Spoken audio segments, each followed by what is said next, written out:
Hello நண்பர்களே, இன்னைக்கான video என்னன்னு பார்த்தீங்கன்னா, தக்கலையிலேருந்து குமாரகோயில் வரைக்கும் ஊர்வலமாக காவடி போயிட்டு இருந்துச்சு. அதை உங்களுக்கு நான் ஷேர் பண்ணலாம் அப்படின்னு சொல்லிட்டு தான் இந்த வீடியோ எடுத்திருக்கேன். நாங்கள் நாகர்கோயிலுக்கு தான் கிளம்பி போயிட்டுருந்தோம். போகிற வழியில் இந்த காவடியெல்லாம் போயிட்டு இருந்துச்சா, சரி இதை வீடியோ எடுக்கலாம் அப்படின்னு சொல்லிட்டு அங்கேயே ஸ்டாப் ஆகி நின்றுட்டோம். பைக்கை நிப்பாட்டி விட்டுட்டு காவடியை பார்க்கலான்னு பார்த்தா எல்லாரும் சீக்கிரம் போங்க சீக்கிரம் போங்கன்னு ஒரே சத்தம்.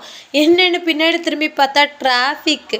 இந்த டிராஃபிக்கில் நின்றுட்டு வீடியோ எடுக்க முடியாதுன்னு சொல்லிட்டு நாங்கள் வண்டியில் போக போக தான் காவடியை வீடியோ எடுத்திருந்தோம். கோவில் உள்ளாடி எதுவுமே நாங்கள் போகலை. நாகர்கோவில் போகிற ரூட் அப்படிங்கிறதுனால போக போக தான் எல்லா வீடியோவுமே எடுத்துகிட்டு போயிட்டுருந்தோம். நாங்கள் வேறு குழந்தைங்கள ஸ்கூலுக்கு விட்டுட்டு அந்த கேப்பில் தான் நாகர்கோவில் ரூட்டு நாங்கள் சுற்றவே கிளம்புனோம்.